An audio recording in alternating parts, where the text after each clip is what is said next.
हरे कृष्णा।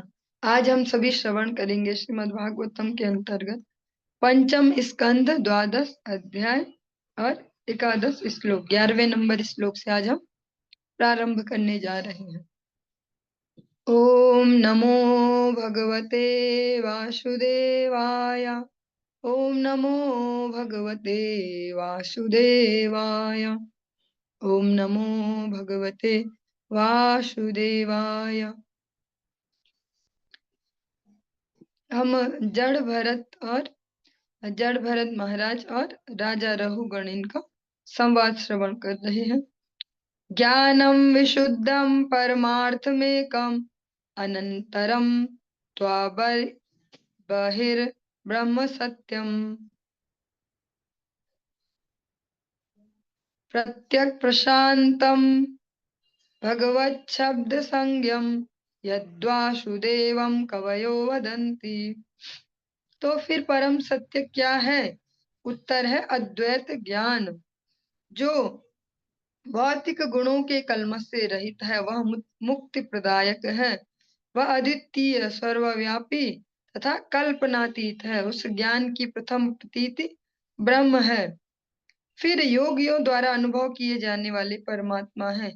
योगी जन बिना किसी कष्ट के उन्हें देखने का प्रयास करते हैं। यह प्रतीति की दूसरी अवस्था है। अंत में परम पुरुष में ही उसी परम ज्ञान की पूर्ण प्रतीति की जाती है। सभी विद्वान परम पुरुष को भगवान वासुदेव के रूप में वर्णन करते हैं, जो ब्रह्म परमात्मा आदि के कारण है। परम सत्य स्वयं भगवान है, लेकिन उनको एक्सपीरियंस करने के तीन तरीके हैं, तीन प्रकार के लोगों के। एक तो ब्रह्म, जो कह सकते हैं ज्ञान मार्ग से ऐसे इमेजिनेशन बस बैठ बैठ के ऐसे इस प्रकार से ध्यान लगाना, इस प्रकार से जो नहीं पकड़ने का प्रयास करते हैं, उनके लिए जो उनकी अंग कांति है भगवान की, वो ही ब्रह्म के रूप में है। और फिर योगी जन, जो योग मार्ग से उनको प्राप्त करना चाहते हैं। और योग भी फिर ये वाला योग नहीं जिसको हम योग समझते हैं कि थोड़ा सा प्राणायाम कर लिया, दो चार आसन किए, ये नहीं। ये तो हम शारीरिक स्वास्थ्य के लिए करते हैं। इसको ही आगे बढ़ाते जाएं, इसको ही अगर सही प्रकार से किया जाता है तो ये भगवत प्राप्ति के लिए भी किया जाता है। लेकिन वो है भगवान का परमात्मा स्वरूप, और जो उनका पूर्ण स्वरूप है, जिसको भक्त भजते हैं, वह भगवान श्री वासुदेव स्वरूप, जो ब्रह्म और परमात्मा के भी आदि कारण है।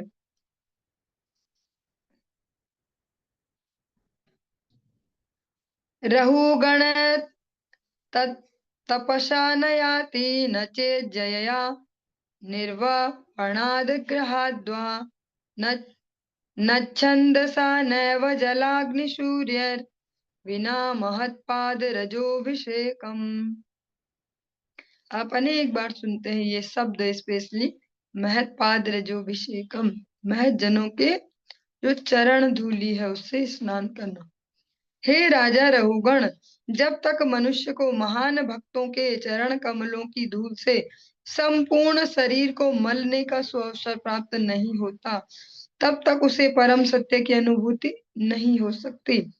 ब्रह्मचर्य धारण करने, ग्रस्त जीवन के विधि विधानों के अनुपालन, वानप्रस्थ के रूप में ग्रह त्याग अथवा संन्यास ग्रहण करने, या शीत ऋतु में जल में घुसकर कठोर तपस्या करने, या ग्रीष्म में अग्नि से घिरे रहकर झुलसती धूप में पड़े रहने जैसी कठिन तपस्याओं से परम सत्य की अनुभूति नहीं हो सकती। परम सत्य को जानने के लिए और भी अनेक साधन है, किंतु परम सत्य की प्राप्ति उसे ही होती है किसे जिससे किसी महान भक्त का अनुग्रह प्राप्त हुआ हो। ऐसी आपने एक वेद या उपनिषद, उपनिषद का एक वचन है, नायात्मा प्रवचनेन लभ्यो न मेधिया न बहुना श्रुतेन। जो ये भगवत तत्व है, परमात्मा तत्व है, इसको कोई ज्यादा प्रवचन से, ज्यादा श्रवण से, ज्यादा बुद्धि चलाने से, इस प्रकार से उपलब्ध नहीं कर सकते। जो शरणागत भाव से उनको प्रार्थना करते, वही उन्हें उतना जान पाते जितना वो चाहते हैं। और इसके सरलतम माध्यम क्या है? भक्त के माध्यम से सरेंडर, डायरेक्ट भगवान को सरेंडर करके भी नहीं हो पाएगा। पहले जिन्होंने भगवान को किया है समर्पण, उनको समर्पण कर दे, तो सबसे इजी प्रोसेस है। अनेक अनेक जो लौकिक जो धर्म है उनको अच्छे से पालन करना, या अनेक अनेक प्रकार के हठ योग को धारण करना, इससे भगवत प्राप्ति नहीं हो सकती। भगवत प्राप्ति कैसे होती है, ये सभी किए जाने चाहिए, ये सारे लौकिक धर्म भी जो, लेकिन ये मुख्य साधन नहीं है। ये अंग हो सकते हैं, अंगी है किसी भगवत भक्त का अनुग्रह। अगर सब कुछ है, जैसा मान लो एक बार एक सरल सा एग्जाम्पल लेते हैं, तुलसीदास जी भी कहते हैं कि भक्तिहीन सब साधन कैसे, लवण बिना बहु व्यंजन जैसे। सब्जी बहुत अच्छी सी सब्जी बन रही है और सब कुछ डाल दिया उसमें, मसाले भी ऐसे खुद ही पीसे थे और ताजे ताजे भी हैं, ये भी किया हमने, वो भी किया, सब बैलेंस है, नमक डालना बस भूल गए, तो जीभ पे रखते ही फिर वो रस उत्पन्न नहीं करेगी। ऐसे ही सारे हम में सारी क्वालिटीज हों पर भगवत भक्त का अनुग्रह हमारे जीवन में नहीं है, तो वो वैसे ही रूखा सूखा है, फिर उसमें भी कोई स्वाद नहीं है उस जीवन में। एक भगवत भक्त का अनुग्रह परम आवश्यक है। और भगवत भक्त का अनुग्रह जिनके जीवन में है, अगर ये सो कॉल्ड कुछ भी जो भी व्यवस्थाएं हैं उसके जीवन में ना भी हो, अ, ऐसा मान लिया जाए कि नहीं है, अगर भगवत भक्त का अनुग्रह तो फिर भी सही चलेगी जीवन की गाड़ी। हमने जो अनेक अनेक प्रसंग सुन रहे हैं, चाहे वो कितने क्लिष्ट से क्लिष्ट थे, चाहे पुरंजनोपाख्यान था, या भगवान कपिल जब अपनी माता को उपदेश करते हैं, या दत्तात्रेय जी का प्रसंग, सब में फाइनली जो कंक्लूजन है सारे प्रसंगों में यही है, भगवत भक्तों का सानिध्य, उनसे श्रवण करना, भगवान के बारे में उनकी सेवा करना, हाँ, उनको प्रसन्न करना। और प्रसन्न वो ऐसे नहीं होंगे कि हम धन से या किसी प्रकार से, ये सब चीजें हैं लेकिन ये अंग है, मुख्य है उनके आदेशों का पालन, उनके अनुशासन में जीवन को डालना। यत्रोत्तम श्लोक गुणानुवादः प्रस्तूयते ग्राम्य कथा विघातः, निषेव्यमाणो अनुदिनं मुमुक्षोर मतिम सतीम यच्छति वासुदेवे। और जो यहाँ पर वर्णन आया कि महान भक्त का अनुग्रह है, तो समझेंगे कैसे कि कौन है। यहाँ वर्णित वे शुद्ध भक्त कौन है, शुद्ध भक्तों की सभा में। अब हम आराम आराम से श्रवण करेंगे, समझने का प्रयास करेंगे। शुद्ध भक्तों की सभा में राजनीति या समाज शास्त्र जैसे लौकिक या सांसारिक विषयों पर चर्चा चलाने का प्रश्न ही नहीं उठता। वो कोई लौकिक चर्चाओं में अपना जीवन बर्बाद नहीं कर रहे होते हैं। शुद्ध भक्तों की सभा में केवल, जिस प्रकार से आप सभी ने एक सुंदर सा श्लोक लर्न किया है भगवत गीता का, मत चित्ता मद्गत प्राणा बोधयंता परस्परम कथयंतश्च माम नित्यम तुष्यन्ति च रमन्ति च, मेरी ही चर्चा करते हैं, मेरा ही चिंतन करते हैं। शुद्ध भक्तों की सभा में तो केवल पूर्ण पुरुषोत्तम भगवान की लीलाओं, स्वरूप एवं गुणों की ही चर्चा होती है। उनकी प्रशंसा तथा उपासना पूर्ण मनोयोग से की जाती है।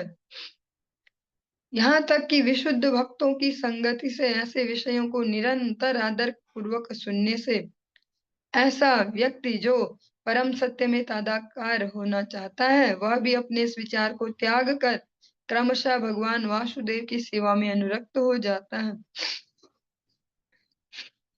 एक तो हो गया, जो सांसारिक लोग मिलते हैं तो वो ऐसी ही विशेषकर चर्चाएं चलाएंगे कि इस पार्टी में ऐसा चल रहा, वो पार्टी अच्छी है, इसकी सब सरकार में ऐसा था वैसा था, या अलग अलग मुद्दों को लेकर यही उनके गपशप का केंद्र बिंदु होगा। लेकिन जिन भक्तों की यहाँ पर बातचीत है, वो भक्त जब भी मिलेंगे तो भगवत चर्चा ही करेंगे। और इसका फायदा क्या है कि सामान्य मनुष्य तो छोड़ो, जो ऐसा हो ना, जो ब्रह्म अनुसंधान वाले मार्ग पर चल रहा हो, वो भी अपने उस मार्ग को छोड़कर भक्ति में आ जाता है। इसके बहुत सबसे सुंदर एग्जाम्पल जगत में अगर देखें, सबसे सुंदर एग्जाम्पल सुखदेव गोस्वामी, वो इसी प्रकार से कह सकते हैं वो तो ब्रह्म तादात्कार वाली अवस्था में ही है। उनको माया, भगवान माया स्पर्श भी नहीं कर पाई। जो जन्म लेते ही माता के गर्भ से बाहर आते ही अ, संसार को जिन्होंने छोड़ दिया, एक पल के लिए भी संग नहीं किया कि इससे भी मैं दूषित हो जाऊं, और फिर ब्रह्म अनुसंधान में अपने ध्यान में जंगल में है। लेकिन जब उन्होंने भी अ, स्वयं जो भगवान है व्यास देव और अभिभक्त रूप में है, ऐसे व्यास देव के वचनों की संगति की, जो उन्होंने भगवत प्रसन्नता के लिए भगवान की लीला माधुरी, गुण माधुरी, रूप माधुरी इसका वर्णन किया, जब उसका संग किया, उनके शिष्यों के मुख से सुन के उनके भी विचार बदल गए। क्या इतना इजी होगा जितना हम बोल देते हैं 2 लाइन में? सुखदेव गोस्वामी ने ये 2 श्लोक सुने उन विद्यार्थियों के मुंह से और उनके विचार बदल गए। पर ये तब इजी हो जाता है जब वो विचार किसके थे या वो वाणी किसकी थी, उसका आचरण कैसा है उस पर डिपेंड करता है। वरना तो इतना चीख चीख के मर जाएंगे, किसी की समझ में ही नहीं आएगा। लेकिन जब आचरण में है तो तुरंत उसका इफेक्ट पड़ता है। सुखदेव गोस्वामी जैसे महान है, जो ब्रह्म तादात्कार वाली स्थिति में स्थित हैं ऑलरेडी, वो भी भगवत भक्त हो गए। शुद्ध भक्तों की संगति का ये लाभ होता है। अहम पुरा भरतो नाम राजा विमुक्त दृष्ट श्रुत संग बंधा आराधनम भगवत इह मानो मृगो अभवम मृग संगाध तार्थ। अब जो जड़ भरत जी हैं, अब वो राजा रहुगण को बता रहे हैं अपना पूर्व परिचय। मैं पूर्व जन्म में महाराज भरत के नाम से विख्यात था।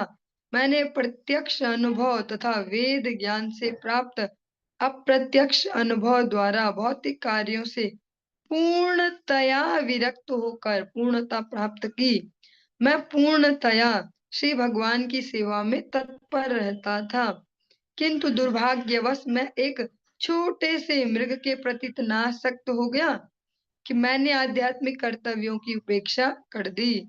मृग के प्रति प्रगाढ़ स्नेह के कारण अगले जन्म में मुझे मृग का शरीर अंगीकार करना पड़ा।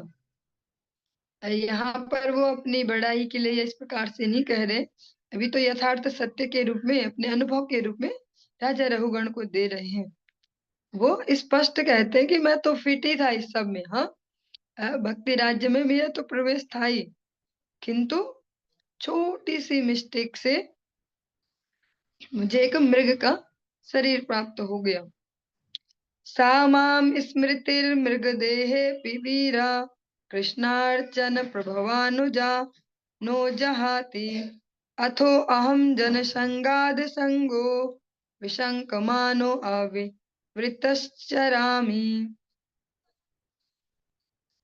हे वीर राजा, अपनी पूर्व अनन्य भगवत भक्ति के फल स्वरूप मृग शरीर में रहकर भी मुझे पूर्व जन्म की प्रत्येक वस्तु स्मरण रही। न मे भक्ता प्रणश्यति। बहुत सुंदर सा श्लोक आप सभी ने याद किया है। तो इनको याद करने का ये फायदा है, ऐसा नहीं कि याद कर करके यहाँ रख दिया और कुछ समय बाद भूलते भी गए, पता ही नहीं है। उनके सही जगह पर यूज करते जाएंगे, समझते जाएंगे, हमेशा स्मरण रहेंगे वो श्लोक, चाहे क्लासेस में पूछे जाए चाहे ना पूछे जाए। अगर हम उसको समय पे खुद को स्मरण दिलाते रहे, जीवन में भी अनेक अनेक परिस्थितियां हर दिन आती हैं, फट से वहां पर दिमाग भेजेगा वो मैसेज कि ये वाला।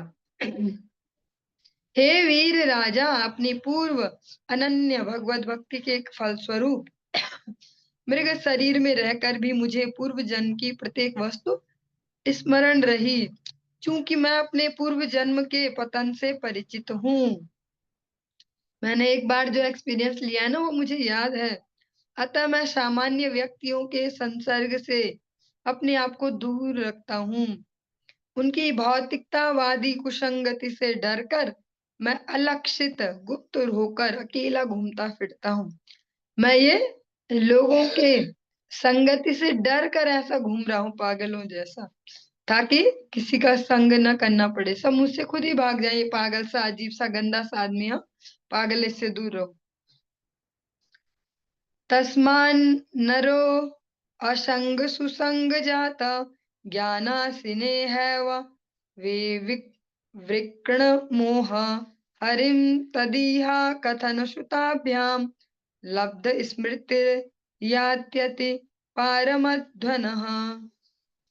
उन्नत भक्तों की संगति मात्र से पूर्ण ज्ञान प्राप्त किया जा सकता है और फिर ज्ञान की तलवार से सांसारिक मोहों को छिन्न भिन्न किया जा सकता है।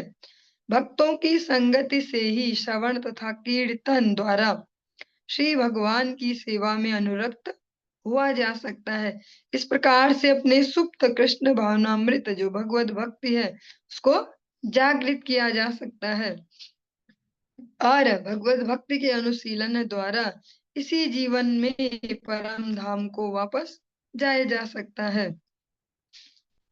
ज्ञान और वैराग्य जो हम श्रवण करते हैं वो बहुत अच्छे हैं, पर स्वतंत्रता से उनका अनुशीलन करें तब नहीं, जब वो भक्ति के अनुशासन के अंतर्गत हो। पहले भक्ति सुपीरियर हो, उसके हेल्प के लिए ज्ञान वैराग्य है। ज्ञान वैराग्य का कोई स्वतंत्र इस प्रकार से कोई ऐसा फायदा किसी को भगवत भक्ति में नहीं मिलने वाला। भगवत भक्ति जब मुख्य रहेगी तो ये दोनों से सपोर्ट करेंगे। उन्नत भक्तों की संगति मात्र से आप जैसी संगति करते विचार वैसे ही बनते जाते हैं और ये हम हर दिन चेक कर रहे हैं, अपने अपने जीवनों में अनुभव कर रहे हैं। जब जिस प्रकार की संगति करेंगे, जैसा बाहर देख रहे हैं माहौल ऐसा है या सोशल मीडिया माहौल ऐसा है, दिवाली है ये वाला प्लेटफॉर्म भी बोलेगा सेल चल रही, यहाँ सेल चल रही, बाजार में जिधर जाने की कोशिश करेंगे आजकल सब जगह कुछ चीजें बोल रही, खरीदो हमें सब बोल रही। हाँ, ये तो एक वैसा छोटा सा एग्जाम्पल है जो आजकल चल रहा है। सैनिक आप अलग से ले सकते हैं, स्वयं से भी हर चीज बोलेगी मुझे मुझे ले लो, ये तो बहुत जरूरी है, ये देखो बहुत अच्छी है, ये बहुत सस्ती है, ये ऐसी है, ये वैसी, अलग अलग क्वालिटी से। और संसार की संगति करेंगे तो उसका रिजल्ट आना ही आना है जीवन में। ऐसे ही जब भक्तों की, उन्नत भक्तों की जो प्रगतिशील है, जो रिया शुद्ध भक्त मिल पाए जैसे गुरु वर्ग हैं तो और भी उत्तम है, पर डायरेक्ट उनके उत्तम संग को भी बचाना थोड़ा सा टेढ़ी खीर हो जाता है। साथ में कुछ ऐसी चीजें जो प्रगतिशील हैं और हमसे ऊपर है फिर हम इजीली समझ पाएंगे। ऐसे में फिर पूर्ण ज्ञान को प्राप्त किया जा सकता है। जो भी हमें बहुत बड़ा सा लगता है ये राज्य की कैसे ठाकुर जी ऐसे ऐसा होता है, फिर इजी हो जाता है। तो बीच वालों के माध्यम से ऐसे समझते हैं जो ब्रिज हैं तो इजी हो जाता है। और भक्तों के संग में क्या करेंगे, बैठ के गप्पे तो नहीं मारेंगे, क्योंकि इससे पहले बता ही चुके हैं कि वो गप्पे नहीं मारते हैं ऐसे दुनियादारी की। भक्ति विनोद ठाकुर जी स्पष्ट कहते हैं, ग्राम में वार्ता ना कहिवे ना सुनिवे काने। तो वो क्या करेंगे, भगवान का श्रवण और कीर्तन, उनकी संगति से फिर हमारा भी इसमें रुचि बढ़ेगी श्रवण कीर्तन में, और श्रवण कीर्तन करेंगे भक्तों के संग में तब सेवा में रुचि होगी। ऐसे नहीं हो पाएगा कि हम तो नहीं जाते भैया, कभी नहीं जा पाते हम, हमारी ऐसी मजबूरी वैसी मजबूरी, हम ना जा ही नहीं पाते भक्तों की संगति में, बस घर बैठे बैठे ही संग चल रहा है, तो फिर मुश्किल है सेवा में रुचि। जब भक्तों से मिलते जुलते रहेंगे प्रत्यक्ष भी, ये अलग बात है कि जैसे आजकल ये हमें, जैसे अभी भी हम सभी एक दूसरे से कनेक्टेड हैं सोशल मीडिया पे, इंटरनेट से, लेकिन प्रत्यक्ष संग भी अति आवश्यक है। उसमें भावों का आदान प्रदान होता है, विचारों का आदान प्रदान। हाँ? साथ में श्रवण कीर्तन, भगवान के कीर्तन में नृत्य करना, अलग अलग से सभी पार्टिसिपेट करते हैं कीर्तन में, उससे फिर ज्यादा इजी हो जाता है भगवत सेवा में अनुरक्ति। इस प्रकार से जो सुसुप्त हमारी भगवत भक्ति है जो सो जाती है बार बार, उसको जगा सकते हैं। और ये आप सभी, हम सभी प्रैक्टिकली देखते हैं, अगर बहुत टाइम तक कोई उत्सव में जाने का अवसर नहीं मिल रहा है या भगवत भक्तों की संगति से दूर है, किसी भी बहाने, प्रतिकूलता के बहाने या कैसे भी, तो मन भी थोड़ा बेचैन हो जाता है, अलग अलग सा हो जाता है कि सब ठीक नहीं चल रहा। लेकिन जैसे ही फिर कोई उत्साह आया, सब मिले जुले, तो एक अलग से हैप्पीनेस आ गई, जोश आ गया, उत्साह आ गया जीवन में। फिर इस प्रकार से इसी जीवन में भगवत धाम तक की यात्रा पॉसिबल है, असंभव नहीं है, और अगर सही प्रकार से स्टेप बाय स्टेप आगे बढ़ते रहेंगे। हमारा ये जो 12वां अध्याय है 5म स्कंध का, ये संपूर्ण हुआ और त्रयोदश 13वें अध्याय की ओर हम आगे बढ़ते हैं। ब्राह्मण उवाच दुरत्यये अद्वन्यजया निवेशितो रजस्तमः सत्त्वा विभक्त कर्म दृक् स एष सार्थो अर्थपरः परिभ्रमन् भवाटवीं याति न शर्म विन्दति। ब्रह्म साक्षात्कार प्राप्त जड़ भरत ने आगे कहा, हे राजा रहुगण, जीवात्मा इस भौतिक शरीर के दुर्लंघ्य पथ पर भटकता रहता है और बारंबार होने वाले जन्म तथा मृत्यु स्वीकार करता है। भौतिक प्रकृति के तीनों गुणों सत्व रज तथा तम के प्रभाव से इस संसार के प्रति आकृष्ट होकर जीवात्मा प्रकृति के जादू से केवल 3 प्रकार के फल, जो शुभ अशुभ तथा शुभाशुभ दोनों ही होते हैं, शुभ अशुभ होते हैं, देख पाता है। इस प्रकार वह धर्म, आर्थिक विकास, इंद्रिय तृप्ति और मुक्ति की अद्वैत भावना के प्रति आसक्त हो जाता है। वह उस वणिक के समान, एक बनिए के समान, एक बिजनेस पर्सन के समान अहर्निश कठोर परिश्रम करता है, जो कुछ सामग्री प्राप्त करने और उससे लाभ उठाने के उद्देश्य से जंगल में प्रवेश करता है, किंतु उसे इस भौतिक जगत में वास्तविक सुख उपलब्ध नहीं हो पाता। यस्यामिमे शरणनरदेवदस्यवः सार्थं विलुम्पन्ति कुनायकं बलात् होमायवो यत्र हरन्ति सार्थिकं प्रमत्तमाविश्य यथोरणं वृकाः। हे राजा रहुगण, इस भौतिक अस्तित्व रूपी जंगल में 6 अत्यंत प्रबल लुटेरे हैं। जब बद्ध जीव कुछ भौतिक लाभ के हेतु इस जंगल में प्रवेश करता है, तो ये 6 लुटेरे उसे भ्रमित कर देते हैं। इस प्रकार से बद्ध वणिक, जो व्यापारी है, जो जीवात्मा, वह यह नहीं समझ पाता कि वह अपने धन को किस प्रकार खर्चे और यह धन इन लुटेरों द्वारा छीन लिया जाता है। जिस प्रकार चौकसी में पले मेमने को उठा ले जाने के लिए जंगल में बाघ, सियार तथा अन्य हिंसक पशु तैयार रहते हैं,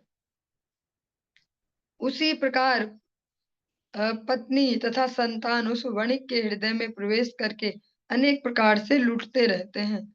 और पत्नी और संतान ऐसा शब्द सुनते ही माता जी वर्ग थोड़ा हतोत्साहित ना हो। इसमें पति और पत्नी जो भी हमारे रिलेशंस हैं, सारे ही वो सारे इंक्लूडेड हैं। सभी को अपने अपने हिसाब से इसे समझना होगा, फिर भी थोड़ा सा सरल करते हैं। राजा रघुगण को कहते हैं कि जैसे कोई एक व्यापारी का एग्जाम्पल लिया, उसको कोई बताए कि भैया जंगल में कुछ है बहुत ही कीमती और तुम्हें मिल जाए तो बेच के बहुत फायदा होगा, तो उस लालच में कि धन मिलेगा, कुछ मिलेगा, तो उस लालच में जंगल में भी घुस जाता है। ऐसे ही जो बद्ध जीव है, वो संसार रूपी जंगल में भी घुस जाता है थोड़े से इंद्रिय सुखों के लिए। और एग्जाम्पल दिया गया एक छोटे से मेमने का। जैसे कहीं पर मेमना पाला जा रहा हो, गांव में तो अधिकतर ये देखने को मिलता ही है कि कभी बाघ आए, कभी कुछ भी आए और उठा के ले जाते हैं घर के आंगन से ही। तो मनुष्यों को भी कभी कभी ले जाते हैं। इस प्रकार से जैसे वो हिंसक पशु हमेशा तैयार रहते हैं उस छोटे से मेमने को खाने के लिए, ऐसे ही जो हमारे काम, क्रोध, मद, मोह, लोभ, ईर्ष्या, ये दाम्भ, ये सभी हमारे शत्रु हैं और हमेशा लूटने को तैयार हैं। इसमें जो जो हमारे जो भी रिलेशनशिप है इस जगत में, उन सबको भी इंक्लूडेड किया गया है। इसको कैसे समझेंगे, इसको एक्सप्रेस करने में भी थोड़ा मुझे भी असुविधा है, फिर भी प्रयास करेंगे। और समझना भी बहुत सेंसिटिव है कि जो भी हमारे रिश्ते नाते जो भी है इस जगत में हम देखते हैं, जिन्हें हम इस शरीर को कहते हैं मैं, और शरीर से रिलेटेड जिसको भी हम मेरा कहते हैं, उन सभी का भी एक ही प्रयास होता है, चाहे उसके अंतर्गत हम सभी हैं, कि जो भी हेड ऑफ द फैमिली है या यहाँ पर जो मुख्य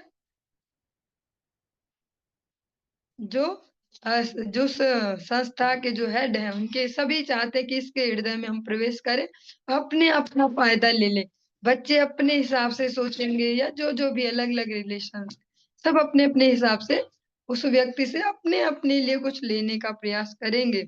और जो ऐसा ग्रहासक्त व्यक्ति हो, जो इस प्रकार से ही प्रसन्न रहे, देखो ये कितने अच्छे, ये कितने अच्छे, इनके लिए थोड़ा ना ऐसा करना पड़ेगा थोड़ा ही, तो उसकी हालत वैसी है कि वो ये नहीं समझ पाता कि मेरे धन को कैसे यूज करना है। इस धन में यहाँ पर तो व्यापारी का एग्जाम्पल लिया गया, इसलिए धन ही कहा गया। जीवन में अगर इस धन को हम समझना चाहें तो ये हमारी जीवनी शक्ति भी है, हमारा समय भी है, हमारी एनर्जी भी है, हमारा बुद्धि विवेक, हमारी जो सामर्थ्य है उससे तात्पर्य है। सभी अपने अपने हिसाब से हमारी सामर्थ्य को, हमारा धन, जो जो भी कह सकते हैं, समय, सबको अपने लिए ज्यादा लेना चाहते हैं कि मुझे ज्यादा चाहिए टेंशन, मुझे ज्यादा चाहिए ये। इस प्रकार से वो व्यक्ति यह कभी यही नहीं समझ पाता कि मुझे ये जीवन मिला किस लिए था, मेन गोल क्या है। क्योंकि अनेक बार हम इस प्रकार से सुनते हैं ना, और देख भी रहे हैं जगत में लगातार प्रत्येक दिन हर व्यक्ति का यही प्रयास है कि किस तरह से हैप्पी लाइफ हो जाए, हैप्पी लाइफ हो जाए। अपनी एनर्जी रात दिन खपाते जा रहे, गधों जैसे मेहनत कर रहे, समय लगा रहे, बुद्धि लगा रहे, बुद्धि भी तो खपा रहे, रात दिन इतनी एनर्जी खपा रहे धन के लिए या सबको प्रसन्न रखने के लिए अपना जोर लगा के इमोशनली ऐसे तैसे, वो सारी एनर्जी यही झोंक दे और ये भूल ही जाए कि ये शरीर वास्तव में मिला किस लिए था। तो उसी व्यापारी जैसी उसकी स्थिति है कि जिसको खुद पता नहीं है कि पैसे का करूं क्या, खर्च कहाँ करूं, और तब तक लुटेरे आके लूट गए। इसीलिए कौमारमाचरित, अगर सरल भाषा में समझे ये तो थोड़ा इस प्रकार से भी हो गया विनोद में कि घर वाले सब लूट रहे हैं, पर समझने वाला प्रसंग ये है। इसीलिए जितना अर्ली हो सके, जितना जल्दी हो सके, व्यक्ति को महत जनों के अनुगत्य में आ जाना चाहिए। फिर धीरे धीरे धीरे धीरे वो समझ पाता है कि संसार वास्तव में है कैसा। फिर एक बैलेंसिंग वे में जीवन को जी पाएंगे, समझ पाएंगे। ऐसा भी नहीं बोला जा रहा है यहाँ पर कि ये लुटेरे हैं तो सबको अब छोड़ ही दो और रात दिन यही बोले, अरे तुम तो लुटेरे हो। क्लास जैसे ही बंद होगी घर वालों को बोलेंगे तुम लुटेरे हो, हमें लुट रहे हो, हमें लुट रहे हो। ऐसा नहीं है। हमें एक संतुलित मानसिक अवस्था प्राप्त होती है कि हमें कर्तव्य भाव से सब करना है। हाँ, सख्त होके नहीं कि 100% नहीं, हम 1000% झोंक दें, फिर उतनी एक्सपेक्टेशन करें और फिर उतनी चिल्ला चिल्ली हो, आपस में लड़ाई झगड़े हो कि मैं तो मर गया कर करके या मर गई कर करके, और कोई कुछ समझता नहीं ऐसे। कर्तव्य भाव से करें और रिलैक्स रहे और अपनी जो एनर्जी है भगवत चरणों में समर्पित करें, भगवान को केंद्र बिंदु में रखें। फिर उसी भाव से, कर्तव्य भाव से सब करेंगे तो फिर ये स्थिति नहीं आएगी कि लूट लिया। पहले ही सिक्योर कर ले अपनी एनर्जी, जिसको यहाँ धन बोला जा रहा है। अपनी एनर्जी है, समय की, इतना तो मैंने ठाकुर जी के लिए रखना ही रखना है, इतना हरिनाम जप करना ही करना है, भोग मैंने लगाना ही लगाना, भगवत सेवा इतनी करनी करनी, इतना श्रवण कीर्तन, और फिर जो एनर्जी बचे उसको यथा योग्य समय डिस्ट्रीब्यूट करेंगे तो सही चलेगी जीवन की गाड़ी। और एक डायरेक्ट ऐसे अप्लाई में जाए जैसा अभी हम सुन रहे, वो तो राजा रहुगण को अभी उपदेश कर रहे हैं, और इतने वैसे भक्त हैं जो अपने 3 जन्मों का एक्सपीरियंस उनको शेयर कर रहे हैं, तो वो तो इसी भाषा में बोलेंगे। वो इस भाषा में नहीं बोलेंगे जैसे मैं बोल रही, क्योंकि मैं खुद इसी घेरे के अंदर से ही तो बोल रही हूँ, मैं इससे बाहर तो नहीं हूँ। तो इसीलिए वो इस प्रकार से इतने कठोर स्ट्रिक्ट वचनों का प्रयोग करते हैं कि सभी जो भी हमारे रिलेशंस हैं वो उस वाणिक के हृदय में प्रवेश करके अनेक प्रकार से लूटते रहते हैं। कभी उसका समय खाएंगे कि भैया हमारे लिए बहुत जरूरी है, बहुत जरूरी है, आज तो बहुत जरूरी है, आज आप छोड़ दो, कीर्तन छोड़ दो, आज ये छोड़ दो, ऐसे ऐसे अलग अलग प्रकार से। प्रभूत वीरुत्तृण गुल्म गह्वरे कठोर दंशर मश कैरुपद्रुतः क्वचित्तु गन्धर्वपुरं प्रपश्यति क्वचित् क्वचित् चासुर योन्मुखग्रहम्। इस जंगल में जो संसार रूपी है, झाड़ियों घास तथा लताओं के झाड़ झंखाड़ से बने सघन कुंजों में बुरी तरह से काटने वाले मच्छर, ये जो यहाँ पर मच्छरों की जिन्हें संज्ञा दी गई है वो है ईर्ष्यालु व्यक्ति। के होने से बद्ध जीव निरंतर परेशान रहता है। कभी कभी उसे जंगल में काल्पनिक महल गंधर्वपुर दिखता है, तो कभी कभी वह आसमान से टूटते उल्का के समान प्रेत को देखकर किंग कर्तव्य विमूढ़ हो जाता है। अब जो संसार रूपी जो जंगल है, उसमें अनेक अनेक झाड़ झंकाड़, जीवन में हर दिन कुछ अलग अलग बाधाएं हैं, नई नई परेशानियां, वो सब इसका रिप्रेजेंटेटिव है। और यहाँ मच्छरों का जो उल्लेख है वो है ईर्ष्यालु व्यक्ति। और आज के समय में जो भी प्रेजेंट टाइम है, इसमें तो इनकी कोई कमी नहीं है। चाहे परिवार के संबंधों में भी आपसी में देखो, चाहे आस पड़ोस में देखो, मोहल्ले में देखो, ऐसे हर जगह जिस कोई जो वर्किंग है उनकी फील्ड में देखो, हर जगह से ईर्ष्यालु व्यक्तियों की कोई कमी नहीं है। तो प्रैक्टिकली कहा जा रहा है कि वो उनसे निरंतर परेशान रहते हैं। कभी कभी जंगल में काल्पनिक जो महल एक गंधर्वपुर दिखता है। जैसे कभी कभी हमें यहाँ अलग अलग प्रकार से, आज वहां ऐसा प्रोग्राम है, आज वो रिलेशन, वहां रिश्तेदारी में ऐसा फंक्शन, वैसा, इस प्रकार से। या कोई छोटे छोटे सांसारिक सुख, आज हमने ये खरीदा, वहां जाएंगे, वहां घूमेंगे, ऐसा ऐसा जो भी, वो छोटे छोटे काल्पनिक महलों के रूप में दिखते हैं, थोड़े थोड़े सुख के रूप में। और कभी कभी अनेक जो विशाल विशाल दुख, विशाल विशाल समस्याएं जो जीवन में आती है, वो आसमान से टूटते उल्का के समान प्रेत को देखकर किंग कर्तव्य विमूढ़ हो जाता है। कभी कभी ऐसी स्थिति आ जाती है जीवन में कि अब क्या ही करे। हाँ, निवासतो यद द्रविणात्म बुद्धि ततस्ततो धावति भो अटव्याम क्वचिच्च वात्योत्थित पांशुधूम्रा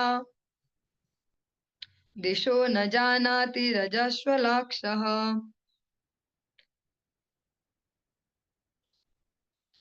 हे राजन, इस भौतिक संसार रूपी थोड़े से जो प्रसंग है, अ, उच्चारण में और एक्सप्लेन में भी थोड़े से उस प्रकार से मुझे भी थोड़ी सी असुविधा हो जाती है।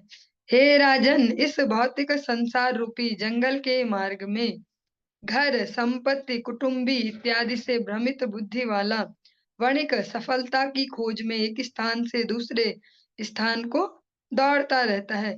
कभी कभी उसकी आंखें बवंडर की धूल से ढक जाती हैं, और कभी कामवश वह अपने स्त्री की सुंदरता के प्रति विशेष रूप में उसके रजोकाल में मुग्ध हो जाता है। इस प्रकार अंधा हो जाने से उसे यह नहीं दिखाई पड़ता कि उसे कहाँ जाना है और वह क्या कर रहा है। जब हमने श्रवण किया था भगवान कपिल वाला प्रसंग, या कह सकते हैं अ, एक और प्रसंग जो पुरंजनोपाख्यान से, कुछ कुछ प्रसंग है जो बहुत ही कहते हैं स्पष्टता से, जैसे सिटी स्कैन या एक्सरे ऐसा कुछ करवाया जाता है, ऐसे संसार को स्पष्ट रूप से बताते हैं। क्योंकि वो जब इसको सुना रहे हैं किसी को भी, तब वो इस भावना से नहीं सुना रहे कि हम जैसे भी सुन रहे होंगे कभी। हाँ, जिनके लिए असुविधा होगी, ऐसे वो स्पष्ट सत्य को कहते हैं। हे राजन, ऐसे जो संसार में आसक्त व्यक्ति है, जो ग्रह मेधी है, ऐसा अगर स्पष्ट ऐसे कहें तो ज्यादा इजी होगा। एक ग्रह मेधी व्यक्ति जो केवल अपने घर बार में ही व्यस्त है, भगवान जिसके केंद्र बिंदु में नहीं है, जिसका लक्ष्य अपना परम मंगल नहीं है, जिसके लिए केवल यही है eat drink and B Mary वाला, जो ये वाला हिसाब किताब है, वो उसके जीवन की यहाँ पर बात की जा रही है। वो इस प्रकार से संसार में आसक्त होकर को ये भी पता नहीं चलता कि वो क्या कर रहा है और क्या नहीं। अदृश्य झिल्ली स्वर्ण कर्ण शूला उलूक वाग्भिर व्यर्थी तांतरात्मा अपुण्य वृक्षान शयते क्षुधार्दितो मरीचितो यान्य विधावति क्वचित। भौतिक संसार रूपी जंगल में भटकते हुए बद्ध जीव को कदाचित अदृश्य झिंगुरों की तीक्ष्ण ध्वनि सुनाई पड़ती है, जो उसके कानों को अत्यंत दुखदाई है। कभी कभी उसका हृदय अपने शत्रुओं के कटु वचनों जैसी प्रतीत होने वाली उल्लुओं की ध्वनि से व्यथित हो उठता है। कभी वह बिना फल फूल वाले वृक्षों का आश्रय ग्रहण करता है, क्योंकि वह भूखा होता है। किंतु उसे कुछ न मिलने से कष्ट भोगना पड़ता है। उसे जल पीने की इच्छा होती है, किंतु वह केवल मृग तृष्णा से मोहित हो जाने के कारण उसके पीछे दौड़ता है। अ, आप सभी ने जब बचपन में हिंदी पढ़ी होगी, तो जब बड़ी क्लासों में जाते गए, उसमें रूपक, ऐसे अलंकार और ये सब पढ़े होंगे। उस सब का इसमें बहुत अच्छे से प्रयोग है। चाहे वो पुरंजनोपाख्यान था, वहाँ पर भी। और एक और हमने जो श्रवण किया था, राजा प्राचीन बरहिसत, जहाँ नारद जी उपदेश कर रहे थे, वहां भी इसको बहुत अच्छे से यूज किया गया। और इस प्रसंग में जड़ भरत जी स्वयं कर रहे हैं। ये इस प्रकार से इसलिए कहा जाता है इन प्रसंगों में, जो एग्जाम्पल से दिया जा रहा है कि ऐसे जंगल है, ऐसा ऐसा, या वहां पर था पुरंजनोपाख्यान में उसका राज्य है, उसमें इतने दरवाजे हैं, ऐसा ऐसा। क्योंकि हमें वैसे अच्छे से समझ में आएगा जल्दी से। जब हम विद एग्जाम्पल समझते हैं तो जल्दी समझ में आता है। इसमें एक जंगल की उपमा इस जीवन को दी गई, और उसके हिसाब से फिर वहां पर एग्जाम्पल दिए गए। भौतिक संसार रूपी जंगल में भटकते हुए बद्ध जीव को कदाचित झिंगुरों की, अदृश्य झिंगुरों की तीक्ष्ण ध्वनि सुनाई पड़ती है, जो उसके कानों को अत्यंत दुखदाई लगती है। यहाँ पर मेन जो फोकस है, जो मेन कारण जो बताया जा रहा है ऐसे दुखों का, वो क्या है? ईर्ष्या। इसीलिए जो फोकस होता है भक्ति राज्य में, कि सारे जो भी हमारे जीवन की जो भी अशुद्धियां हैं, काम क्रोध लोभ, ये तो धीरे धीरे जाएंगी, पर मत्सरता पर पहले काम करना होता है। ईर्ष्या पहले छोड़नी होती है, क्योंकि ईर्ष्या सबसे बड़ा दोष है। सारे दोषों का राजा कहे तो ईर्ष्या। यहाँ पर भी यही कहा जा रहा है, जब ऐसे ईर्ष्यालु जनों की जो बातें हैं लोगों की, वो ज्यादा कष्ट देती हैं। कभी कभी उनका हृदय अपने शत्रुओं के कटु वचनों जैसी प्रतीत होने वाली उल्लुओं की ध्वनि, और जो संसार में सो कॉल्ड शत्रु बन जाते हैं किसी भी प्रकार से, उनकी जो ध्वनि है उसको उल्लुओं की ध्वनि से यहाँ पर उसको कंपेयर किया गया, कि उससे विचलित हो जाता है। कभी वह बिना फल फूल वाले वृक्षों का आश्रय ग्रहण करता है, क्योंकि वह भूखा होता है और उसे कुछ न मिलने से, लेकिन फिर भी कुछ नहीं मिलता। इसको कैसे समझेंगे? जैसे हम अलग अलग रिलेशन में या संसार में अलग अलग जगह, कभी दोस्ती में, कभी परिवार के अलग अलग रिलेशन में सुख की आशा करते हैं, कि भाई संसार से तो बहुत परेशान है, घर में तो चैन मिले, लेकिन वहां भी उसे कुछ न मिलने से कष्ट ही मिलता है। जल पीने की इच्छा होती है, किंतु वह मृग तृष्णा से मोहित हो जाने के कारण उसके पीछे दौड़ता है।